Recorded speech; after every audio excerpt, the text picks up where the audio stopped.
పశ్చిమ గోదావరి జిల్లా భీమవరంలో రాష్ట్ర పౌర సరఫరాల శాఖలో పనిచేస్తున్న అవుట్సోర్సింగ్ ఉద్యోగులకు మెరుగైన వేతనాలు, ఉద్యోగ భద్రత కల్పించాలని కోరుతూ ఏఐటీయూసీ అనుబంధ AP civil supplies corporation outsourcing employees union ఆధ్వర్యంలో గురువారం భీమవరంలోని జిల్లా పౌర సరఫరాల శాఖ కార్యాలయం ఎదుట ధర్నా నిర్వహించారు. అనంతరం పౌర సరఫరాల శాఖ జిల్లా మేనేజర్ ఎండి ఇబ్రహీంకు వినతి పత్రం సమర్పించారు. ఈ సందర్భంగా ఏఐటీయూసీ పశ్చిమ గోదావరి జిల్లా అధ్యక్షుడు కోనాల భీమారావు మాట్లాడుతూ పౌర సరఫరాల శాఖలో ఎన్నో సంవత్సరాలుగా సేవలందిస్తున్న అవుట్ సోర్సింగ్ ఉద్యోగులు అతి తక్కువ వేతనాలతో కుటుంబాలను పోషించుకోవడం తీవ్ర భారంగా మారిందన్నారు. గత ఎన్నికల సందర్భంగా కూటమి ప్రభుత్వం ఇచ్చిన హామీ మేరకు అవుట్ సోర్సింగ్ ఉద్యోగులను శాశ్వత ఉద్యోగులా నియమించాలని డిమాండ్ చేశారు. రాష్ట్ర పౌర సరఫరా శాఖలో సుదీర్ఘకాలంగా అవుట్సోర్సింగ్ ఉద్యోగులుగా పనిచేస్తున్నటువంటి అవుట్సోర్సింగ్ సిబ్బందికి చాలని వేతనాలతో తీవ్రమైనటువంటి ఇబ్బందులు పడుతూ ఉన్నారు.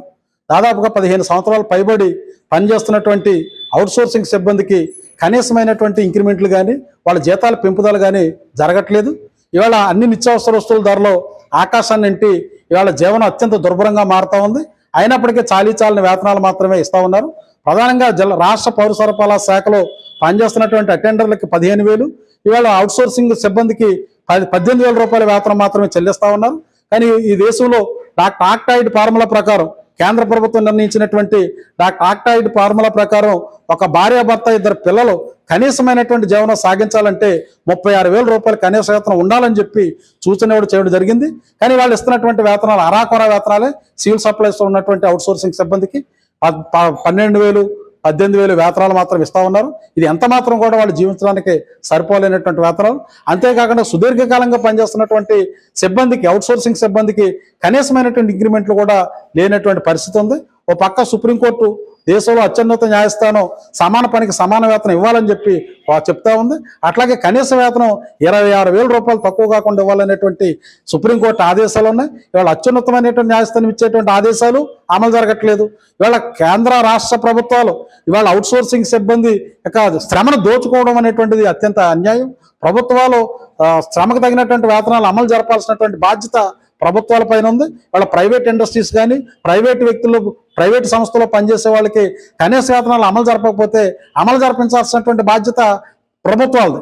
కానీ ప్రభుత్వాలే ఇవాళ అరాకొర వేతనాలతో అవుట్సోర్సింగ్ పేరుతో ఇవాళ వాళ్ళకి సమాన పనికి సమాన వేతనం ఇవ్వకుండా వాళ్ళ శ్రమను దోచుకోవడం అనేటువంటిది తీవ్రమైనటువంటి దురదృష్టకరమైనటువంటి అంశం. ఇవాళ ఏదైతే అవుట్సోర్సింగ్ సిబ్బంది పౌర సరఫరాల శాఖలో పనిచేస్తూ ఉన్నారో వారి వేతనాలను తక్షణమే పెంచాలి. వాళ్ళ యొక్క సీనియారిటీ ప్రకారం ఇంక్రిమెంట్లు పంపుదల చేయాలి. సమాన పనికి సమాన వేతనం ఇవ్వాలి. అట్లాగనే ప్రతి ఎన్నికల సందర్భంలో కూడా అవుట్సోర్సింగ్ సిబ్బందిని, కాంట్రాక్టు సిబ్బందిని రెగ్యులర్ చేస్తామనేటువంటి ఒక ప్రధానమైనటువంటి డిమాండ్ ఇస్తా ఉన్నారు.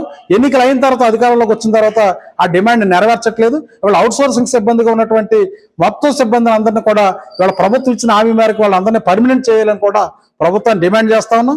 ఈ డిమాండ్స్ ఇవాళ మా న్యాయమైన డిమాండ్లు. ఇవాళ కనీస వేతనం 36,000 రూపాయలు ఇవ్వాలనేటువంటిది కానీ, సీనియారిటీ ప్రకారం ఇంక్రిమెంట్లు ఇవ్వాలనేటువంటిది కానీ, అవుట్సోర్సింగ్ సిబ్బందిని రెగ్యులర్ చేయాలనేటువంటి మా న్యాయమైన డిమాండ్లు ప్రభుత్వ సానుభూతితో పరిశీలించి తక్షణమే పరిష్కారం చేయాలని చెప్పి ప్రభుత్వాన్ని కోరుతా ఉన్నాం.